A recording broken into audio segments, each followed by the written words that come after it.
NZXT's H1 ITX case had a bit of a rough start. You probably already know, but the quick summary is that investigations by Gamers Nexus found that the PCIe riser cable that they include in this chassis didn't have any isolation in its two mounting holes that hold it to the frame. They also used screws that were larger than the holes, so with every insertion and removal, it would cut into the PCB. And possibly the most heinous part was that there was a 12-volt rail just micrometers from the surface of the hole that they had drilled. And so as you insert and remove that too large screw and it scrapes away the PCB, eventually that 12-volt rail gets exposed, and with those conditions met, it can short to the case through that screw and, well, potentially kill all of your components and even start a fire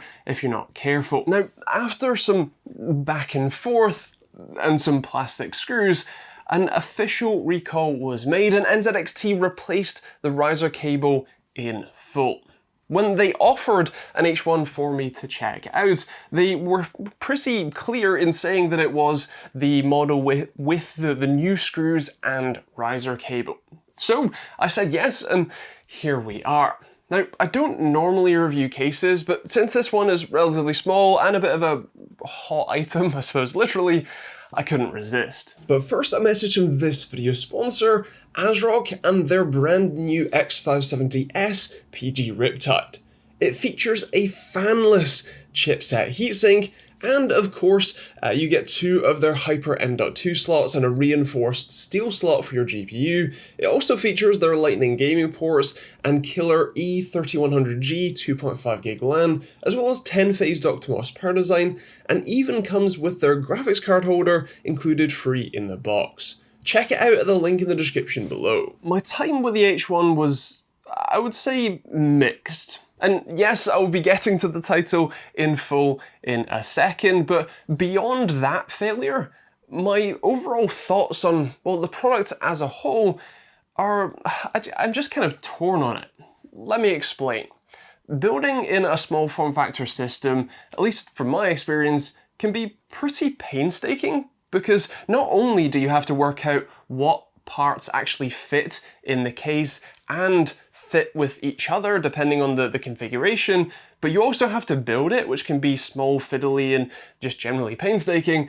And then on top of that, you have to make sure that you can keep all of the stuff that you want to cram into these tiny boxes cool. But the H1 promises to ease those pains. First, by offering not only the chassis as a whole, but also including a 140mm AIO pre-installed and an SFX 650W power supply also pre-installed. So all you need to supply is the motherboard, CPU, RAM, storage, and a graphics card, which, while yes is a lot of the system, thanks to its dual chamber design, you can actually fit pretty much any graphics card you want in here, as long as it's not a mile long or a mile wide. I think the specific numbers are either 305 by 128mm or 265 by 145mm for length and width, and it has to be about 2.5 slots thick or smaller. You can technically fit something like a 3-slot card in. I did technically fit this RTX 3060 in, but in practice, when you go to put the side panels back down, the fans catch on the airflow or the dust filters and stop them from spinning, which is obviously a no-go. I also couldn't fit this RTX 3080 because it was just a touch too long, but I could just about squeeze in this RTX 2070 Super, so clearly you can fit some pretty beastly hardware in one of these. I should also mention that when it comes to cooling, you have a lot of airflow here. Both of the body color side panels are both fully ventilated and have dust filters, and even the rear panel is fully ventilated as well, although without a dust filter. Only the front panel is blocked off with this slab of tempered glass, although if I'm honest, I'm not really sure why, because you really can't see that much. It's heavily tinted, and even if it wasn't, the layout, this isn't like your graphics card or anything. It just doesn't quite make sense to me. I think I would just prefer another mesh panel here, but either way, it does have a nice aesthetic to it and a lot of airflow. Everything about the case comes clearly labeled. Pull here, remove this, unscrew this first. It's all very nicely laid out with the stickers placed exactly where the text that's on them is relevant to. This is a really nice touch because it means that, especially for the first time builder, especially if someone who maybe hasn't built an ITX chassis before, it makes it very clear exactly what you need to do, in what order, and it makes you feel very confident as you're ripping it all apart, knowing that you're doing it as intended. But then, when you start to go and install some hardware in it, that's where things get a little less ideal. The first motherboard that I tried to install in this thing, the 24-pin cable from the power supply physically would not reach to the connector on the motherboard. Admittedly, the placement of the 24-pin connector on that board is a little strange, but even on the next board that I tried, which is a Biostar X370 Gtm, which is honestly the ideal placement on the sort of right-hand side as you look at the board normally, and very much in the middle, even that was a stretch to push that connector in, and it was straining the upper wires on the power supply side connectors. I can't imagine using one of the more modern boards that often push their 24-pin connectors right up to the top right-hand side, right next to that top screw hole. That would be a very tight fit. And while I appreciate that these cables are deliberately short so that there's as much free space inside as possible, they could really do with being an extra couple centimeters longer to accommodate for those further away 24 pins. In fact, even the 8-pin CPU power connector wouldn't reach with that Gigabyte board. Again, it's technically in a bit of a weird location compared to most, a little bit further down closer to the audio ports than to the top USB ports, but either way, that physically wouldn't fit with the stock cable routing. You would have to cut the cable ties to move that 8-pin over, and that shouldn't be something you need to do. Then there is actually installing the motherboard. Now, to NZXT's credit, they've done a good job of designing this to have a lot of access space. When you take off both the front and back panels and then slide the side panels up and off, you have full access from both sides and the front to be able to, get at your motherboard, which is really nice. The downside for me comes in a couple of points. The first is that, especially for the cheaper board that I'm using here, which has an IO shield that still has the little prongs that stick up out of it, I did have some difficulty getting the motherboard in as I was pushing all of the ports down into the IO shield and through the holes. It was scraping on the top edge, the rails that hold the power supply up, as it's just a little bit too tight. An extra centimeter here between those top standoffs and the rails that hold the power supply, just a little bit taller would be fantastic. And more, I suppose, seriously, is when you go to then screw in the motherboard, if you have a look at where the screw holes and the standoffs are, they line up perfectly with the front rails of the chassis, which mean that when you go to install a screw, no matter how long or short your screwdriver is, you're going to have the situation where the screw won't want to go in square and straight. You need to be very careful as you install it to get it threaded correctly, otherwise you'll very easily cross-thread it. Having the rails just an extra centimeter wider would give you clear line of sight to all of those holes and would mean that when you go to install a motherboard, it's as easy as it should be rather than more difficult than I think it needs to be. For me, attention to detail is something that takes a product from being average to extraordinary. And it's clear that NZXT did well here with all of those little stickers that tell you exactly what you need to do to dismantle and rebuild the case. That's great, but unfortunately it seems like that thought stopped there. because each of those little stickers is both difficult to remove and leaves glue residue behind, which means, especially for the nice tempered glass front panel, when you go to peel the film, first of all, they're not on top of the film, they're on the glass, which feels like the wrong way around to me. And second, when you do then finally scrape them off and then start to peel them up, they leave that glue residue behind, which is painfully obvious on this dark tempered glass. Each of those little stickers should have a tab on one corner that would let you remove them easily, and they should also use a glue that won't leave residue behind when you peel them off. It's that sort of attention to detail that makes a product stand out, and it's a shame that that isn't here on this one. Happily, something they clearly did think about was thermals and managing airflow around this case. Like I said, it's a dual chamber design, which means that your graphics card has a full side of free air to suck in and disperse out, and the AIO actually draws air past the motherboard and then out that side panel as well. So you do have a good setup here. When you do get some hardware in here, I ended up throwing this RTX 2070 Super and also a Ryzen 9 3900X, which is pretty much as hot as the AMD side generally gets. And I ran some stress tests on it with some CPU-specific stress tests like Blender, where even while recording the screen at the same time, it peaked at around 85 degrees Celsius and was more constant around 82, 83.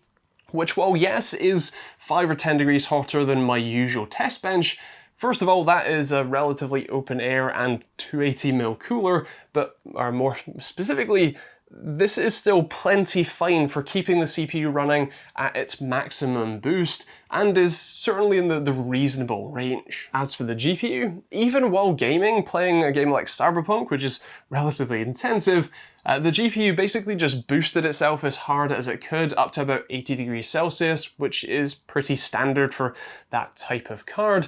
And for the CPU, that was sitting at more like 70 degrees Celsius instead, so again, a pretty decent balance. This is certainly noisier than a standard form factor chassis, but it's not unbearable, and as far as small form factor systems go, it's actually pretty decent. Now, I think it's time for me to explain the title. The NZXT H1 that you see here isn't my first. That one is down here, and the reason that I have two of them is this guy right here. This is the NZXT S650 power supply that comes pre-installed in the chassis, and it's failed. Specifically, it failed while the system was off, and I've had it apart, and you can see inside that there are two surface mount capacitors that have dismantled themselves. In fact, they dismantled themselves quite loudly in my ear, and it kind of hurt. Sounded like a gunshot, if I'm honest. Although I have heard some electrolytic capacitors explode in the past. It's the same sound, but either way. And on top of that, you can also see a through-hole resistor that's cracked and sort of burnt up. Luckily, since the system was powered down when the components failed, the system was still connected to the wall as you would normally, leave a PC and to my peripherals. But because it was switched off, none of the components that I had in that case seem to have any otherwise damage to them. They're all still working just fine, so that's good. Now, before anyone gets any ideas, I should make it clear that the OEM, the manufacturer of this power supply, is Seasonic. You can see their logo on components inside. It's listed on the sticker on the back, so it's unlikely that any problems with this unit are the fault of NZXTs. Unfortunately, both my knowledge of power supply electronics and my ability to disassemble this any further than I already have without damaging anything are both somewhat limited, so I can't give you an expert opinion on or reasoning for why this failed, but both because I know a number of people who have had or have NZXT H1s and haven't reported this issue, and because I haven't seen this issue reported anywhere else, I'm willing to extend the benefit of the doubt that this was just a random component failure that can and does happen. If, however, you do have an NZXT H1, have experienced a similar issue, I would love to hear from you in the comments down below or on our Discord.